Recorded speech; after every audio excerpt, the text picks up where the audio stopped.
오늘 주시는 하나님 말씀은 전도서 4장 4절로 8절입니다. 내가 또 본즉 사람이 모든 수고와 모든 재주로 말미암아 이웃에게 시기를 받으니 이것도 헛되어 바람을 잡는 것이로다. 우매자는 팔짱을 끼고 있으면서 자기의 몸만 축내는도다. 두 손에 가득하고 수고하며 바람을 잡는 것보다 한 손에만 가득하고 평온함이 더 나으니라. 내가 또 다시 해 아래에서 헛된 것을 보았도다. 어떤 사람은 아들도 없고 형제도 없이 홀로 있으나 그의 모든 수고에는 끝이 없도다. 또 비록 그의 눈은 부요를 족하게 여기지 아니하면서 이르기를 내가 누구를 위하여는 이같이 수고하고 나를 위하여는 행복을 누리지 못하게 하는가 하여도 이것도 헛되어 불행한 노고로다. 아멘. 사무엘상 16장 7절에 이러한 유명한 말씀이 나오죠. 사람은 외모를 보거니와 나 여호와는 중심을 보시느니라. 하나님의 불꽃 같은 눈동자는 우리의 행동 이면에 숨어 있는 마음의 동기를 살피신다는 말씀입니다. 예레미야 17장 10절에도 같은 맥락의 말씀을 하고 있는데요. 나 여호와는 심장을 살피며 폐부를 시험하고 각각 그의 행위와 그의 행실대로 보응하나니. 주님께서 어떤 사람의 행동에 진짜 복을 주시거나 또는 그 행동을 거절하시는 그 핵심은 마음의 동기가 어떠한가. 그래서 하나님은 그 마음에 숨어있는 뜻을 드러내시는 테스트를 하신다고 말씀을 하십니다. 욥 같은 경우도요, 사탄이 욥에게 했던 테스트는 뭐였냐면, 욥이 하나님 잘 섬기는 이유는 물질 때문이지 하나님이 주신 축복 때문이지 정말 하나님을 경외하는 이유가 아닙니다. 한번 그 동기를 우리 한번 시험해 봅시다. 물질을 다 거두고 그의 건강을 앗아가면 그는 분명히 하나님을 저주할 것입니다. 하나님께서 한번 해봐라 라고 말씀을 하시는 그 이면에는 욥 안에 무슨 동기로 하나님을 섬기고 있는지를 보시기를 원하셨다라는 거예요. 그러므로 우리가 신앙생활을 할 때 어떠한 일을 하는가 보다 내가 무슨 동기로 하느냐에 우리도 관심을 가져야 합니다. 왜냐하면 바르지 않은 동기로 선한 일을 할 수도 있어요. 제가 설교 준비할 때 경험하는 것은 뭐냐면요, 저한테는 설교가 가장 힘든 십자가 중에 하나입니다. 항상 설교에 짓눌릴 수밖에 없는 그런 설교 사역을 하고 있으니까요. 근데 설교를 준비할 때 설교를 잘 해야 되겠다고 하는 마음으로 준비를 하면 설교가 안 풀립니다. 그냥 꽉 막힌 것 같아요. 그러다가 저는 동기를 바꾸는 기도를 하는데, 설교를 잘하려고 하는 목적이 아니라 양들을 생각합니다. 주님이 보내주신 양들, 주님 오늘도 목마른 양들이 올 텐데 주님 그 양들을 살릴 수 있도록 말씀을 주십시오. 그렇게 기도하다 보면 제 마음 안에 양들에 대한 연민, 양들에 대한 사랑의 마음이 생겨요. 그러면 갑자기 제 안이 뜨거워지면서 간절해지기 시작합니다. 하나님, 한 사람도 그냥 돌아가지 않게 해주십시오. 하나님, 말씀을 주십시오. 그렇게 기도하면 갑자기 기도의 문이 열리고 성령의 감동이 오면서 막혔던 말씀 준비가 확 풀리는 경험을 여러 번 했습니다. 자, 보세요. 말씀을 잘 준비해야 돼. 이 동기와 한 영혼을 생각하면서 이 영혼을 살려야 돼. 겉으로 보면 똑같은 말씀 사역이지만 동기를 보면 큰 차이가 나는 겁니다. 앞에 것은 내가 잘하겠다고 하는 나로부터 나온 이기적인 동기이고요, 뒤에는 영혼을 사랑하려고 하는 하나님이 주신 동기인 거예요. 그래서 똑같은 일을 한다 할지라도 어떠한 동기를 품느냐에 따라서 하나님이 도와주시기도 하시고 또는 하나님이 거절하시기도 하시는 거예요. 왜 하나님께서 다윗을 축복하셨을까요?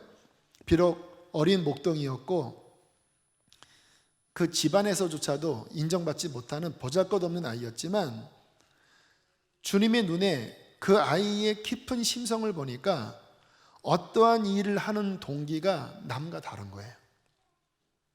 그 마음의 동기가 하나님의 마음에 드는 거예요. 내가 얘에게 이스라엘을 맡겨도 이 동기로 한다면 얘는 결코 딴짓하지 않고 이 엄청난 일들을 감당할 수 있을 거야. 그래서 어린 나이에 주님이 그 중심의 동기를 보시고 왕으로 선택을 하십니다. 여러분, 우리의 삶의 행동 이면에 동기를 살펴야 된다 하는 것은 신앙의 핵심적인 부분이라고 할 수 있는데 신앙적인 것을 떠나서 일반적인 삶도 마찬가지입니다. 어떠한 동기로 사느냐가 본질적으로 중요한데 오늘 전도서를 읽어보면 사람을 움직이는 큰, 어떻게 보면 가장 큰 동기 세 가지가 오늘 읽은 본문 안에 담겨져 있습니다. 아마 이 세상 대부분의 사람들은 이 세 가지의 동기로 살아갈 거예요. 첫 번째, 시기심입니다. 4절 말씀을 좀 새 번역으로 다시 한번 읽어볼 텐데요. 함께 읽겠습니다. 시작. 온갖 노력과 성취는 바로 사람끼리 갖는 경쟁심에서 비롯되는 것임을 나는 깨달았다. 그러나 이 수고도 헛되고 바람을 잡으려는 것과 같다. 전도자는 하나님의 해안으로 지혜로 이 세상이 어떻게 움직이는지 사람이 어떻게 사는지 그 깊은 것을 간파하면서 그게 무슨 의미가 있는가 하고 기술해 나가는 게 전도서거든요. 근데 전도자가 무엇을 봤냐면 사람이 노력하는 것, 또 사람이 어떤 업적을 이루는 동기, 출발점이 경쟁심, 시기심 때문이라고 하는 것을 안 거예요. 여러분, 학교에서 왜 공부 열심히 하나요? 경쟁 때문에 그래요. 내가 얘보다 더 앞서야 더 좋은 곳을 갈 수 있어. 경쟁을 붙이지 않으면 그렇게까지 노력을 하지 않습니다. 근데 경쟁 모드로 들어가면 사람 안에 이상한 힘이 발동을 해요. 기업도 마찬가지죠. 10몇 년 전에 애플 회사에서 스마트폰을 개발을 했는데 그 전까지는 세계에 있는 여러 기업들이 그냥 폴더폰으로 굉장히 잘 나갔어요. 근데 갑자기 애플이 아이폰을 만들면서 선풍적인 인기를 끌자 삼성에서 그 당시에 스마트폰을 잘 못 만드는 상황이었음에도 불구하고요, 엄청나게 노력을 해서 처음에 옴니아폰을 만들었는데 이거 완전 구린폰이었습니다. 사람들이 막 벽돌폰이라고 해서 화를 냈는데 그러다가 갤럭시 나오고 노트 나오고 지금은 애플과 쌍벽을 이루든지 어느 때는 판매량이 더 많아지는 엄청난 스마트폰을 만들어냈거든요. 만약에 경쟁 구도가 아니었으면 꿈도 꾸지 못할 일이에요. 그러니까 오늘 전도자가 본 온갖 노력과 성취는 그 깊은 이면의 동기가 시기와 경쟁으로 비롯된 것임을 알았다. 참 맞는 말이죠. 가정에서도 마찬가지입니다. 저희 가정 첫째를 낳고 이제 3년 터울인데요. 이제 3년 만에 이제 둘째 아이를 갖고 출산을 하게 되었습니다. 첫째 아이만 있을 때는 모든 관심이 첫 아이에게만 가잖아요. 이제 엄마가 임신을 하고 출산을 해서 이제 포대기에 둘째 아이를 안고 처음 집에 오던 날, 제가 그날을 잊지를 못해요. 아파트에 이제 엄마가 시온아 엄마 왔어 동생이 하고 오는데 4살짜리 아이가 그 엄마의 모습을 보더니 충격을 받더라고요. 그러더니 갑자기 땅을 치면서 통곡을 하는 거예요. 하면서 내가 있을 자리였는데, 나의 사랑의 자리였는데 다른 아이가 그 품에 안겨 있으니까 비록 어리지만 이 속에서 복잡한 마음이 일어난 거예요. 그러더니 막 땅을 치면서 울다가 마음 정리를 하더니 형이 되더라고요. 그리고 이제 첫 아이와 둘째 아이가 이제 잘 컸습니다. 그 당시 제가 부목사로 바빠서 좀 가정을 잘 못 돌봤는데, 큰 아이가 형의 마음으로 동생을 참 많이 예뻐해주고 둘이 참 사이가 좋았어요.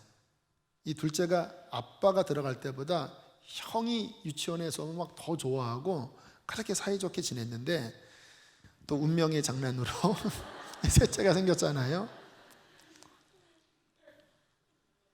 얘가 이 사이에서 묘한 거예요. 내가 있을 자리에 이제 또 막내가 오고, 또 형의 사랑이 또 막내에게 분산이 되고, 그러니까 이 아이가 늘 이 마음에 보면 이 둘째 컴플렉스 아시죠? 여기 그 둘째는 아마 무슨 말인지 이해하실 거예요. 늘 그 사이에서 동생에게 조금 더 뭐가 간다고 느끼면요 되게 힘들어 하더라고요. 동생의 불행은 나의 행복, 동생의 행복은 나의 불행, 뭐 이러한 감정이 있는 것 같아요. 그래서 제가 그 사이에서 참 조심조심합니다. 어떤 것을 할 때 이게 괜히 이것 때문에 둘째가 어떤 컴플렉스를 느끼지 않게 하기 위하여 어떤 면에서는 더 이렇게 좀 챙겨도 주고 해요. 뭐 그래도 막내니까 어느 때는 또 아빠가 또 막내 막 이뻐할 때도 있잖아요. 그리고 싹 보면요 표정이 묘한 뭐 이런 표정이 있어요. 이러한 시기와 경쟁심은 우리의 마음 가장 깊은 곳에 있는 동기이고요, 실은 이러한 마음으로 우리가 직장에서 또 삶의 모든 영역에서 실은 그 마음으로 살아가는데, 이제 문제가 뭐냐면 동기의 중요성은요 그 동기의 열매를 맺습니다. 그러니까 아무리 열심이지만 이 시기심, 경쟁심 안에는 사랑이 들어있는 게 아니라 미움이 들어있거든요. 그리고 남을 짓밟아야 한다고 하는 어떤 부정적인 마음이 들어있습니다. 그렇기 때문에 이 경쟁심이 많은 사람들은 업적을 성취할지는 몰라도 관계를 불편하게 합니다. 여러분 직장에서 그러한 경쟁심이 많은 사람이 있으면 불편하잖아요. 욕심이 많고 뭔가 이렇게 원만한 분위기가 아니라 늘 긴장하게 만듭니다. 그래서 이 경쟁심, 시기심으로 움직이는 곳에는 항상 갈등과 또 상처가 생깁니다. 성경을 보면 야곱과 에서가 전형적인 그러한 모습이었는데 이 뱃속에서부터 싸우고 난리였습니다. 출생할 때도요 조그만 애가 뭐를 아는지 동생이 형의 발꿈치를 잡고 막 태어난 거예요. 왜? 이게 1분 차이로 본인이 동생이 돼버리니까 결국 이러한 경쟁 구도로 살면서 이 내내 아무튼 좀 치사한 일이 벌어집니다. 형이 막 배고파서 팥죽 좀 달라고 하면 그 기회를 이용해서 장조건 나한테 팔어. 참 치사한 일이거든요. 그리고는 이제 엄마와 함께 모의해서 아버지의 축복권을 가로채고 철천지 원수가 돼버립니다. 형이 동생을 막 죽이려고 해요. 근데 그 발단이 뭡니까? 시기심, 경쟁심. 여러분 시기심으로 사는 사람은 행복하지 않습니다. 남을 눌러서 내가 올라가는데 뭐가 행복하겠습니까? 잠언 14장 30절에는 이렇게 말씀합니다. 함께 읽겠습니다. 시작. 시기는 뼈를 썩게 하느니라. 시기는 이 속에 강력한 에너지 작용을 하지만 이 속을 썩어 문드러지게 만드는 거예요. 그래서 이 시기심이 강한 사람은 인격이 좀 이렇게 구부러져 있는 경향이 있어요. 고린도전서 13장 4절에 13장이 사랑장인데 이렇게 말씀합니다. 함께 읽으실까요? 사랑은 시기하지 않으며. 그 고린도전서 13장 앞부분은 조금 좀 이상한 내용이 나옵니다. 내가 내 몸을 불사르게 내어준다 할지라도 사랑이 없으면 아무것도 아니에요. 내가 산을 옮길 만한 강력한 믿음이 있어도 사랑이 없으면 아무것도 아니고, 내가 모든 비밀을 깨닫고 내가 예언하는 강력한 능력이 있다 할지라도 사랑이 없다면 아무것도 아니다. 여러분, 어떻게 자기 몸을 불살르게 내어주는데 사랑이 없을 수 있을까요? 있을 수 있다라는 거예요. 그 안에 어떤 경쟁심으로, 남이 이렇게 하니까 나도 한다. 아나니아와 삽비라 아십니까? 사도행전 5장에 저 사람이 헌금하면서 칭찬받으니까 나도 할 수 있어. 그리고 이제 재산을 어느 정도 정리를 했는데 시기심으로 한 거니까 아깝잖아요. 그래서 일부만 바치고 일부는 숨겼는데, 일부만 바친 다음에 나는 다 바쳤습니다, 이 거짓말을 하는 거예요. 결국 이것 때문에 헌금 내놓고 죽어버렸어요. 이것은 감춘 것 때문에 죽은 게 아니라 속이는 마음. 왜 속이죠? 그 뿌리 자체가, 동기 자체가 순전한 마음으로 하는 게 아니라 경쟁심 때문에 한 겁니다. 시기심 때문에 한 거예요. 그래서 진정한 우리가 신앙생활을 할 때 있어서 시기하지 않는, 경쟁하지 않는 하나님 앞에서 순전한 마음으로 섬기는 것 굉장히 중요합니다. 나중에 주님 앞에 가면 어쩌면 교회에서 봉사하는 많은 분들의 봉사가 하나님 앞에 인정되지 못할 봉사가 많을 겁니다.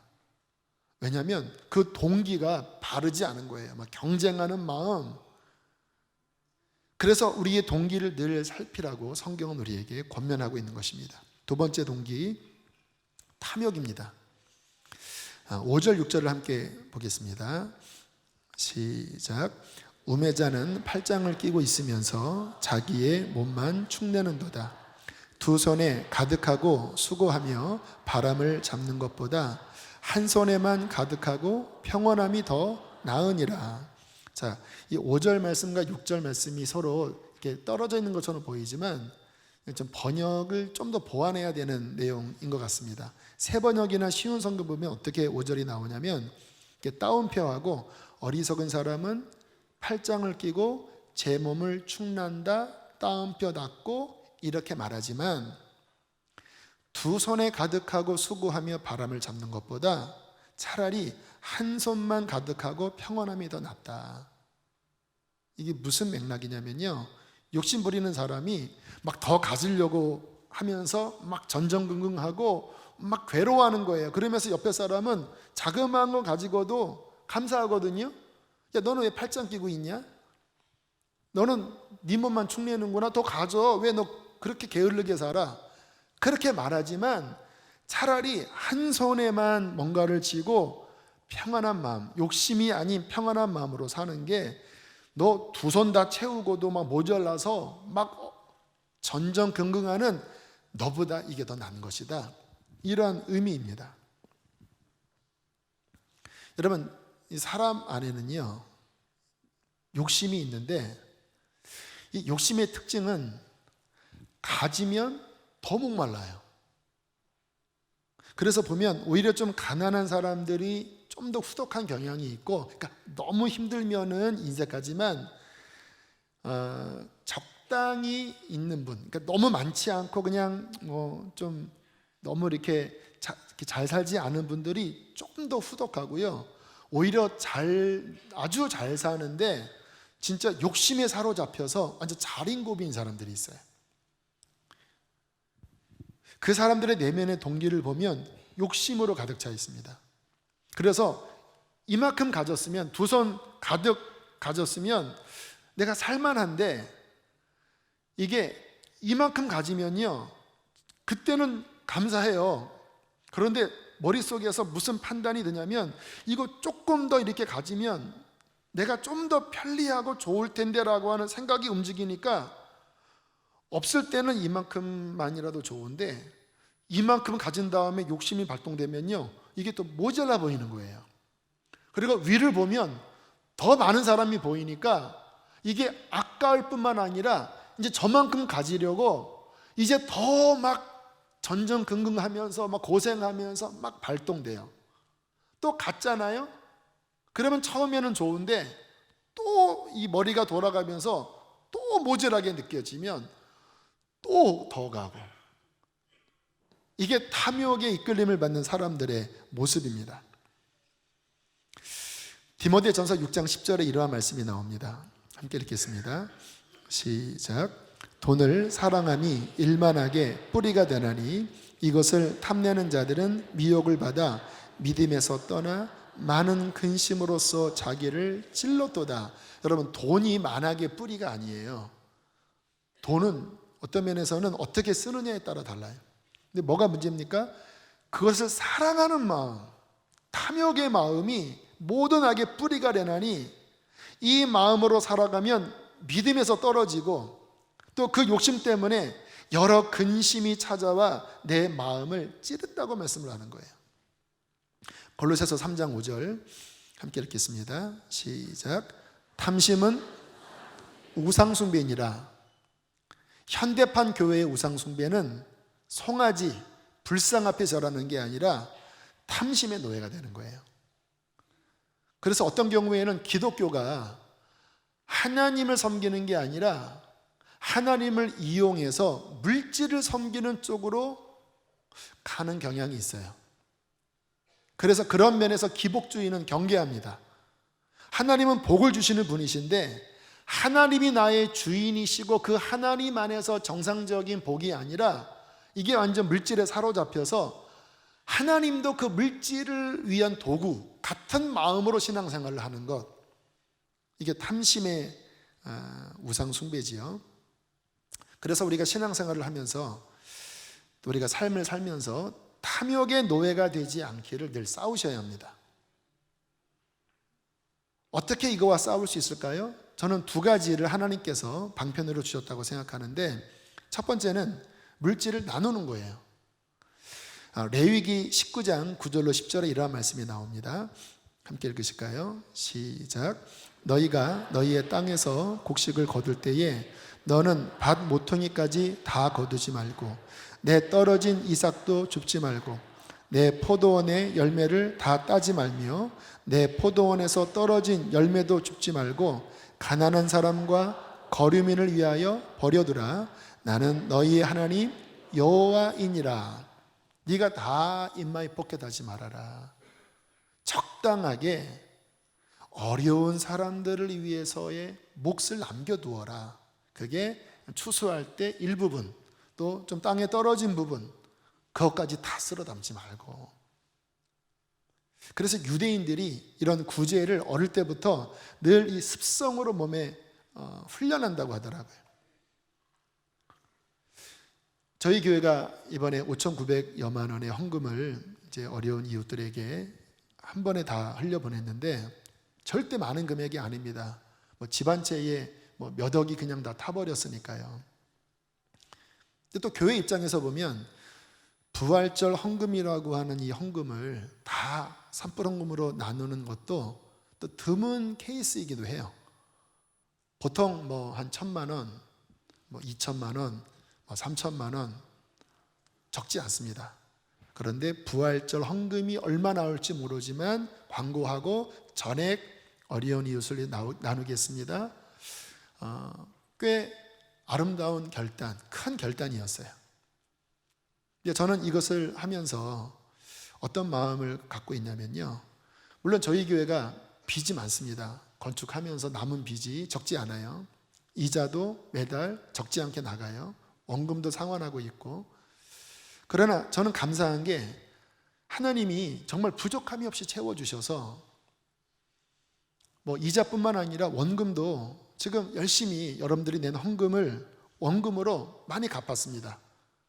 지금 은행빚 중에서 거의 4억 원 이상을 원금으로 갚았어요. 이자는 이자대로 나가고. 근데 만약에 우리가 이색한 마음을 품고 우리도 부족하니까 굳이 그렇게 많이 헌금할 필요는 없지 않아요, 틀린 말이 아니에요. 그러나 이 마음 안에는 인색한 마음이 담겨져 있고 어떤 면에서는 탐심이 담겨져 있는 거예요.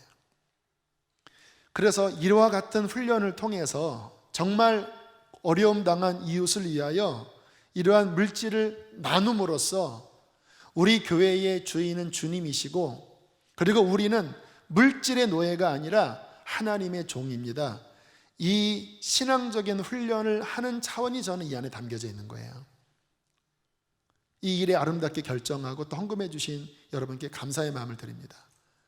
여러분의 삶에서 얻은 수입에 이웃을 위하여 나누는 부분이 정해져 있어야 합니다. 뭐 좀 감동이 있으면 하고 없으면 안 하면 못해요. 왜? 늘 쪼달리거든요. 근데 아예 어느 정도 퍼센테이지를 정하여 그것을 모아두었다가 정말 필요한 이웃을 위하여 나누는 것은 탐심을 깨트리는 훈련입니다. 또 하나, 하나님께서 이 탐심을 깨트리도록 주시는 시스템이 뭐냐면 11조예요. 어떤 분들은 11조가 구약의 율법이 아닙니까? 라고 말씀을 하는데, 율법은 출애굽기 모세 시대 때 만들어진 거예요. 근데 성경을 보면 11조는 아브라함 때, 아직 율법이 제정되기 전에 믿음의 조상인 아브라함 때 이미 멜기세덱에게 11조를 나눔으로써 11조의 본이 나와요. 저는 11조를 어떻게 생각하냐면, 주님께서 내게 주신 소득 중에서 열의 하나를 구별하여 드림으로써 이 물질의 주인이 하나님이시고 나는 물질의 지배를 받는 것이 아니라 하나님의 지배를 받는 것입니다라고 하는 신앙 고백이 안에 담겨져 있다고 합니다. 여러분, 이 땅에서의 이 우상 숭배와의 싸움의 핵심이 실은 이 탐심과의 싸움이잖아요. 그러니까 매번마다 나갈 것도 많고 복잡하지만, 그러나 주님, 그럼에도 불구하고 하나님이 내 삶의 진정한 주인이시며 공급자이십니다. 그 믿음으로 열의 하나를 구별하여 하나님 앞에 드릴 때마다 탐심의 유혹으로부터 싸워 이기고 그 솟아오르는 탐심을 깨트릴 수 저는 있다고 믿습니다. 그래서 신앙생활을 하면서 이 11조를 타협하는 것은 정말 위험한 일입니다. 그래서 어떤 분은 11조를 안 내는 것은 구원받지 못하는 믿음입니다. 여러분, 구원은 믿음으로 받아요. 그러나 그 재정의 영역에서 극복할 수 없는 마음이라면 어떻게 예수님을 주인이라고 할 수 있는가 하는 논리가 저는 틀리지 않은 논리라고 생각해요. 또 하나 감사한 거는요, 그런 훈련을 하면 제가 보건대 온전한 11조로 하나님 앞에 신앙 고백을 하는 사람들, 하나님이 반드시 책임져 주십니다. 물론 어려운 시기도 있겠죠. 그러나 하나님의 공급이 그 신실한 믿음 위에 반드시 하나님이 함께 하셔요. 그 믿음으로 탐심과 싸워 나가는 삶, 또 하나님이 주신 복을 어려운 이웃들과 함께 나누는 삶, 이것은 우리가 반드시 해야 될 중요한 훈련인 것입니다. 자, 세 번째 마음의 동기는요, 두려움입니다. 이 8절에 있는 말씀을 보면 참 재미있는 내용이 나오는데요, 좀 이해하기 쉽도록 세 번역으로 다시 한번 읽어보겠습니다. 시작. 한 남자가 있다. 자식도 형제도 없이 혼자 산다. 쉬지도 않고 일만 하며 산다. 그렇게 해서 모은 재산도 그의 눈에는 차지 않는다. 그러면서도 그는 어찌하여 나는 즐기지도 못하고 사는가? 도대체 내가 누구 때문에 이 수고를 하는가? 하고 말하니 그의 수고도 헛되고 부질없는 일이다. 어떤 사람이 혈혈단신입니다. 가족이 없어요. 뭐 부모님은 먼저 돌아가신 것 같고 형제도 일을 끊었는지 아무튼 없어요. 자식도 없어요. 근데 이 사람이 완전 일 중독자예요. 열심히 일해요. 거의 일벌레라고 할 수 있어요. 그렇게 열심히 일벌레로 일하고 부양할 가족이 없으니까 재정이 쌓이잖아요. 근데 문제는 뭐냐면 재정이 쌓여도 그 마음이 불안해요. 근데 이 사람의 마음의 불안함의 동기는 탐욕 때문은 아니에요. 아무리 많이 쌓아도 그 사람 안에 평안함이 없습니다. 또 하나의 문제는 뭐냐면 그 쌓여진 부를 누릴 수가 없어요. 쓰지를 못하는 거예요. 그러니까 이 사람이 지금 뭐라고 혼자 독백을 하냐면, 나는 어찌하여 즐기지도 못하고 사는가? 도대체 내가 누구 때문에 이 수고를 하나? 그렇게 탄식을 하는데 그러면서도 쓰지 못해요. 또 다음날 아침부터 밤까지 열심히 일합니다. 부는 더 쌓여졌는데 만족할 수 없어요. 써야 되는데 못 써요. 자기를 위해서는 옷 한 벌 제대로 못 삽니다. 왜? 너무 아까우니까. 자, 이와 같은 사람의 마음의 동기가 무엇인가 보면 두려움입니다. 이 사람이 혈혈단신이라고 했잖아요. 그러니까 이 사람은 아무도 자기를 돌봐줄 사람이 없는 거예요. 내가 내 인생을 책임져야 돼요. 내가 아플 때 누가 나를 돕지 못하고, 내가 궁해질 때 누가 나를 채울 수 없는 거예요. 그러니까 그 두려움의 동기 때문에 이 사람은 악착같이 모아야 됩니다. 왜? 그게 나의 안전망이니까. 그러면 그 모은 것을 이제는 좀 누릴 줄 알아야 되잖아요. 근데 못 누립니다. 여기에 일이라도 빠지는 것은 나의 안전이 그만큼 빠져나가는 거니까 이건 내 생명과 같은 거예요. 그러니까 이 사람은 쓰지도 못하고 누리지도 못하고 계속 일만 하면서 그냥 일벌레처럼 그렇게 자신을 학대하면서 채찍질하면서 살아갑니다. 참 불쌍한 분이죠. 아마 이 가운데에도 여러분 아니면 아는 누군가가 이렇게 사는 분이 있다고 머릿속에 떠오르는 분이 계실 거예요. 좀 안타깝게 저희 아버님이 이러한 분 중에 한 분이라고 할 수 있는데, 정말 성실하세요. 열심히 일을 하시는 분이십니다. 100만 원을 버시잖아요. 요즘 100만 원도 쓰려고 하면 며칠 만에 쓰는 시대 아닙니까? 물론 아버님이 돌아가시긴 하셨지만 100만 원을 벌면요, 한 20만 원, 그러니까 최소한 본인이 쓸 수 있는 최소한의 금액 외에는 다 모으시는 분이세요. 그리고 본인을 위해서는 거의 못 쓰세요. 자녀가 뭐가 필요하다고 하면 또 아낌없이 주셔요. 근데 본인을 위해서는 못 쓰세요. 저는 저희 아버님이 너무 이렇게 알뜰하시고 성실하신 분이셔서 그렇게 사셨나 보다. 물론 그것도 틀린 말은 아닌데, 지나와서 보니까 저희 아버님 마음 안에 그 알뜰과 성실과 함께 두려움이 있었던 것 같아요. 내가 이렇게 모으지 않으면은 누구도 나를 돌볼 수 없어라고 하는 그 마음으로 그렇게 쓰지도 못하시고 사셨는데, 이제 명절 때면 이제 가족이 모이잖아요. 그럼 저희 아버님이 제 아내에게 하셨던 말씀이 뭐였냐면, 얘야, 아이가 셋인데 요즘은 아이 하나 기르려면 3억 원이 필요하다. 너는 9억 원을 모아야 한다. 아내가 제게 와서 그래요. 우리가 어떻게 돈을 모아? 목회하면서. 그리고 중환자실에 계시면서 17일인가를 계셨는데, 그 중환자실에서 병원비 걱정을 하셨어요. 내가 이 병원에서 오래 있으면 병원비 많이 나올 텐데 어떡하냐. 이거를 이렇게 펜으로 저희 형님에게 돈 걱정을 하셨어요. 참 너무 안쓰러운 그러한 마음, 또 안쓰러운 삶을 사셨지요. 근데 감사하게 마지막에 예수님을 믿으시고 평안함 가운데 하나님 나라 가셨어요. 인간적으로 보면 아버님의 한평생은 참 측은한 인생입니다. 두려움 속에 그 두려움으로 본인을 채찍질하면서 그렇게 고생만 하시다가 사셨어요. 그러나 영적으로 보면 하나님의 은혜로 마지막 구원을 얻고 지금은 안식하고 계신데, 그래도 이 땅을 사시면서 좀 더 풍성하게 그렇게 기쁨으로 사셨다면 얼마나 더 좋았을까 하는 생각도 합니다. 자, 이처럼 두려움은 사람들을 움직이는, 또 옥죄는 강력한 동기인데, 이 두려움 때문에 실은 사람이 뭔가를 이렇게 안전책을 많이 마련하기도 합니다. 그러니까 이 두려움이 완전 잘못된 것은 아니에요. 그러나 이 두려움으로 살면요, 그 사람은 행복하지 않아요. 그게 문제입니다. 늘 불안합니다. 그는 늘 인색할 수밖에 없어요. 그래서 그의 인생이 늘 어두워요.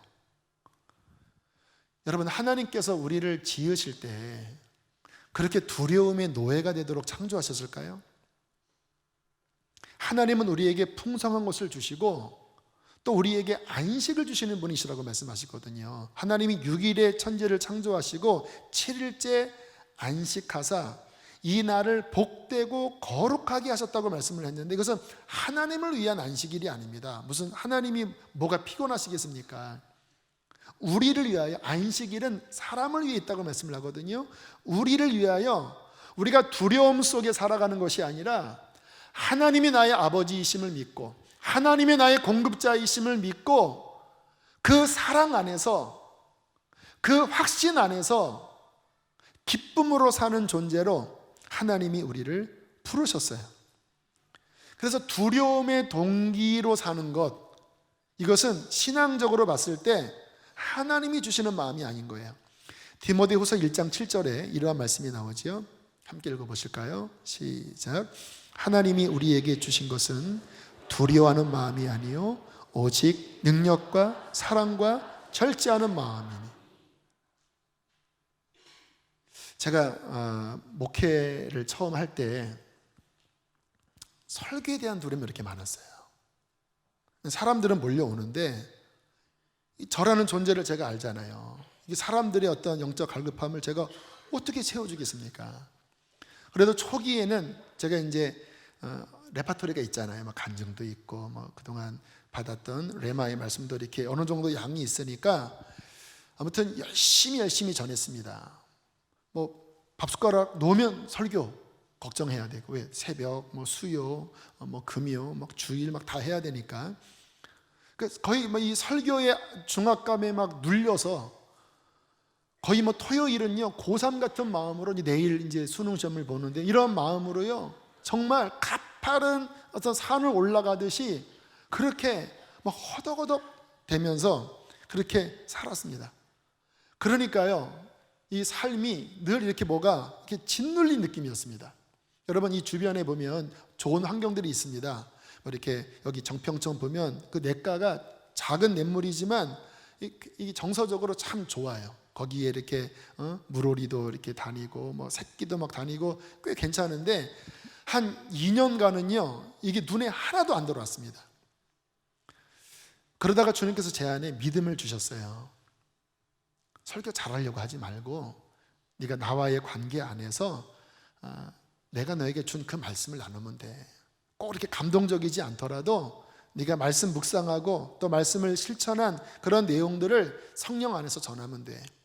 그런 어떤 은혜를 주셔서 이제 제가 두려움이 아닌 이제 믿음으로 반응을 하고 하나님께 맡기기 시작한 어느 날 이 주변 환경이요 아름답게 눈에 들어오기 시작하는 거예요. 새소리가 눈에 들어오고, 와 이게 되게 좋다. 물소리 들으면 막 마음에 힐링이 되는 것 같고, 막 이렇게 물오리들 보면 너무 예쁘고. 그래서 저의 설교의 이 흐름을 보면 한 2년쯤 되면서부터 제가 자꾸 행복합니다, 너무 기쁩니다, 나처럼 행복한 사람 없을 거예요, 이러한 고백들이 한 2년 넘어가면서부터 되게 많아졌어요. 지금도 그래요. 행복합니다. 물론 늘 설교의 부담으로부터 자유로울 수는 없지만 제 삶의 동기, 제 사역의 동기가 전전긍긍하는 두려움 속에서 하는 게 아니라 하나님께 맡길 건 맡기고 날마다 주의 말씀 묵상하면서 누릴 수 있는 여유가 제 안에 생겼어요. 저는 이것이 건강한 마음이라고 생각합니다. 물론 열심히 하는 것도 중요하지만 짓눌린 것은 좋은 건 아니거든요. 그래서 하나님이 내 마음을 많이 회복하시고 건강하게 하셨구나. 여러분의 삶에 내가 지금 무슨 동기로 살아가는가를 점검하십시오. 혹시 두려움에 짓눌려 살진 않나요? 혹시 어떤 욕심에 집착하여 살진 않나요? 혹시 내가 어릴 때부터 나도 모르게 생긴 어떤 경쟁심, 처음에는 뭐 정말 형제일 수도 있고, 뭐 그 다음에는 뭐 엄친아, 엄마의 친구 아들, 뭐 이러한 엄친 딸, 뭐 이런 경우일 수도 있고, 그러나 그게 내 삶의 습성이 되어서 늘 내가 비교하고 경쟁하고 그 마음으로 신앙생활을 할 수도 있거든요. 그 마음으로 내가 가족을 대할 수 있거든요. 그러한 동기가 내 삶을 움직이는 것이라면 여러분 고치셔야 합니다. 당신은 행복하지 않아요. 아무리 신앙생활을 열심히 하지만 주님이 주시는 자유함, 평안함, 그게 결여되어 있을 거예요. 시편 139편에는 이렇게 다윗이 하나님 앞에 기도하고 있습니다. 함께 읽겠습니다. 시작. 하나님이여 나를 살피사 내 마음을 아시며 나를 시험하사 내 뜻을 아옵소서. 내게 무슨 악한 행위가 있나 보시고 나를 영원한 길로 인도하소서. 참 굉장히 신령하고 깊은 기도입니다. 이게 무슨 내용이냐면, 하나님, 나도 나를 잘 모르겠습니다. 내가 지금 무슨 동기로 이러한 감정을 품는지, 내가 지금 무슨 동기로 이 나라를 운영하고 있는지, 내가 지금 무슨 동기로 기도하고 있는지, 주님, 어느 때는 내가 나를 잘 모르겠습니다. 나를 살피사 내 마음을 아시고 나를 시험하사 정말 내 마음의 뿌리가 무엇인지를 알게 하시고, 혹시나 잘못된 동기에서 움직이는 것이 있다면 주님, 이거를 조정해 주십시오. 회개하게 해 주십시오. 그리고 나를 영원한 길, 하나님을 사랑하고 하나님을 경외하고 하나님을 신뢰하는 그 사랑과 믿음 안에 이 영원한 길을 걸어가도록 내 중심을 살펴주십시오. 이거는 우리들이 해야 될 기도입니다. 예수님도 말씀하셨죠. 율법은 겉에 있는 행동을 다루지만 나는 너희에게 이르노니 네 마음에 음영을 품고 있다면 간음하지 않아도 이미 마음에서부터 간음이 시작된 거고, 네가 누군가 찔러 죽이지 않는다 할지라도 마음에서 미워하고 있다면 이미 마음에서부터 살인이 시작한 거야. 너는 대접의 겉을, 외모를 다루려고 하지 말고 그 안에 있는 숨어있는 마음 있잖아, 그 중심부터 변화시켜라. 복음은 뭐냐? 겉을 다루는 게 아닙니다. 왜 복음이 율법보다 위대하냐면요, 율법은 행동에 따라서 유죄, 무죄가 결정되는데 복음은 그 십자가의 능력으로 동기부터 다뤄요. 그래서 잘못된 동기를 십자가로 깨트리시고 보혈로 씻기시고 주님의 성령으로 인한 선한 동기를 그 안에 일으켜서 그 선한 동기에서 살아가도록 하는 게 복음의 능력입니다. 그러므로 정말 복음을 아는 성도들은요, 내가 지금 무슨 동기로 살아가는가, 내가 은사가 있고 능력이 있고 많은 어떤 업적과 행위가 있지만 바른 동기가 아니라면 하나님 앞에 아무것도 아님을 깨닫고 십자가 안에서 마음을 조명하는 것, 이것이 거룩한 삶을 사는 핵심이라는 거예요. 복정동 선화목자교회에서 제가 한번 주일 설교를 맡게 되었는데, 그때 좀 책망하는 설교였어요. 근데 아무래도 제가 부목사니까 그와 같은 류의 설교가 사람들에게 좋은 반응을 일으키기는 어려웠던 것 같아요. 설교하는데 사람들이 튕겨내는 거예요. 여러분, 이 설교단에 서보면요, 사람들이 받아들이냐 안 받아들이냐가 이게 영적으로 확 느껴집니다. 지금은 받아들이고 계셔요. 이 거부하면요, 말씀이요, 이게 턱턱 막혀요. 영적으로 막 답답하고 막 식은땀 납니다. 그랬어요 그때. 저는 설교 실패하면 삶의 의미를 다 잃어버리거든요. 그래서 너무 막 마음이 낙심돼서 사택에 와서 하나님 앞에 이렇게 투덜거렸습니다. 하나님, 차라리 사람들 듣기 좋은 은혜로운 설교를 했다고 하면 훨씬 더 좋았을 텐데 괜히 이런 설교 했다가 주님, 설교 망쳤습니다. 그렇게 하나님 앞에 넋두리를 늘어놓고 있는데 제 양심 깊은 데서 성령의 음성이 들렸어요. 너는 사람 듣기 좋으라고 설교할 거냐? 네가 내 종인데, 나의 말을 전할 나의 종인데, 네가 나의 말씀을 전하는 그 동기가 사람 듣기 좋은 거냐? 사람의 인기를 구하는 거냐? 순간 제 마음이 착 비춰지는데요, 부끄럽더라고요. 주님, 죄송합니다. 사람들이 욕을 하고 사람들이 돌을 던진다 할지라도 하나님이 전하고자 하는 그 말씀을 전하는 종이 되게 해주십시오. 그렇게 하나님 앞에 기도하고 8년 전 개척할 때는요, 정말 그 마음으로 설교를 했습니다. 회개에 대하여, 천국과 지옥에 대하여, 무엇이 참된 신앙인지에 대하여 교회를 늘리는 목적이 아니라 한 사람이라도 구원하려고 하는 그 동기로 애절하게 말씀을 전했어요. 그러니까 되게 강하게 막 책망하는 말씀이 많잖아요, 제 설교 중에. 그런데 참 감사한 게 그 동기를 주님께서 기쁘게 보셨는지 주님께서 사람들 안에 은혜도 주시고, 그리고 어떤 교회 안에 하나님의 성령의 어떤 은혜를 부어주시면서 교회가 제 의도와는 다르게 부흥하는 결과가 8년 동안 있었어요. 만약에 제가 교회를 내가 늘려야 돼, 사람을 많이 늘려야 돼, 이러한 동기로 설교했다고 하면 아마 여러분이 전혀 다른 느낌이었을 것입니다. 지금도 저는 그렇거든요. 사람이 많이 늘어나는 것에 대해서 의지적으로 제가 생각을 안 하려고 그래요. 어떤 면에서는 차라리 사람들이 떨어져 나가도 우리 교회는 하나님이 원하시는 그 순수한 말씀을 외쳐야 되고, 또 그렇게 변화되는 역사가 일어나는 게 하나님 보시기에도 아름다운 거야. 이러한 마음을 가지려고 의지적으로 노력합니다. 왜요? 주님 앞에 가면 주님께서 인정을 하시는 거는 겉에 나타난 어떠한 외면의 모습이 아니라 어떠한 동기에서 출발된 행동이었냐, 어떠한 뿌리에서 맺은 열매였는가. 겉으로는 막 사람이 많은 열매일 수 있어도 그 동기가 하나님이 주시지 않는 어떤 인간의 인기와 영예를 구하는 동기로부터 커졌다면 사람에게는 칭찬받을지 몰라도 하나님 보시기에는 이거는 아무것도 아닌 거예요. 왜? 동기가 잘못되어 있으니까. 오늘 이와 같은 말씀 앞에 여러분 내면을 살피시고 기도하십시오. 오늘 시편의 고백처럼 내 마음을 살피시고 나를 시험하사 지금 내가 기도하는 이 기도가, 내가 하나님을 섬기는 이 섬김이, 내가 가정에서 내 모든 삶에서 나는 무슨 뿌리로 이와 같은 것을 하려고 하는지 하나님 알게 해주십시오.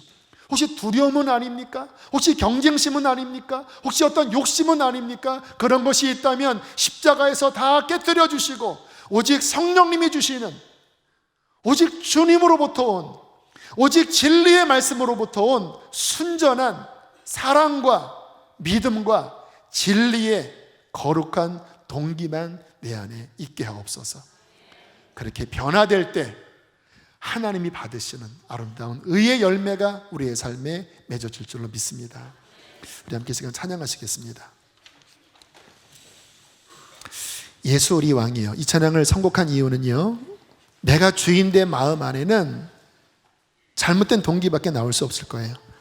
오직 그 중심 안에 예수님이 왕이 되셔서 주님이 다스리시고 그분으로부터 우리 안에 마음이 부어질 때 비로소 참된 동기가 일어날 것이라고 믿는 마음으로 이 찬양을 선곡했습니다. 함께 찬양하시겠습니다. 예수 우리 왕이여, 이곳에 오소서. 우리 마음에 저정하여 주십시오. 보좌로 주여 임하사 찬양을 받아 주소서. 주님을 찬양하오니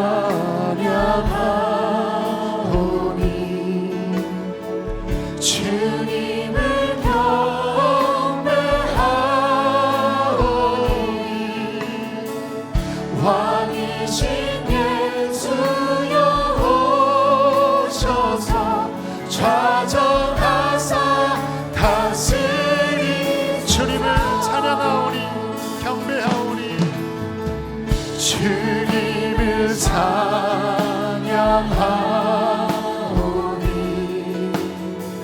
주님을 경배하오니 왕이신 예수여 오셔서 좌정하사 다스리소서. 기도합시다. 우리의 마음을 고쳐주시옵소서. 우리 마음을 거룩하고 선한 동기로 변화시켜 주시옵소서. 우리 주여 한번 부르시고 기도하시겠습니다. 주여, 할렐루야. 우리의 하늘의 아버지, 우리 마음을 살피소서. 우리가 무슨 악한 행위가 있나 보시고 우리를 영원한 길로 이끌어 주십시오. 두려움이 아닌 사랑의 동기가 되어지게 하여 주시고, 시기가 아닌 이타적인 나는 죽고 예수의 마음으로 살아가는 그러한 동기로 우리를 변화시켜 주시옵소서. 하나님, 우리 안에 잘못된 동기로 인하여 지쳐있는 마음이 있습니까?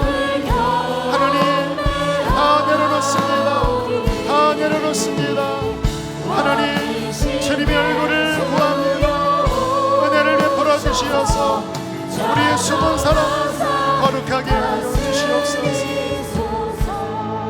하나님, 우리의 마음을 살피소서. 우리의 깊은 곳을 아시는 하나님, 잘못된 동기를 드러내시고 그 모든 동기로부터 파생된 갈등과 상처와 번민과 피곤함을 주님 다 치료하여 주십시오. 오직 주님으로부터 온 그 사랑의 동기, 믿음의 능력의 동기, 진리의 순전한 동기만이 우리 안에 우리를 지배하게 하여 주시고 우리의 삶을 이끌게 하여 주십시오. 그때에 하나님 앞에 거룩하고 선하고 아름다운 열매를 맺을 줄로 믿습니다.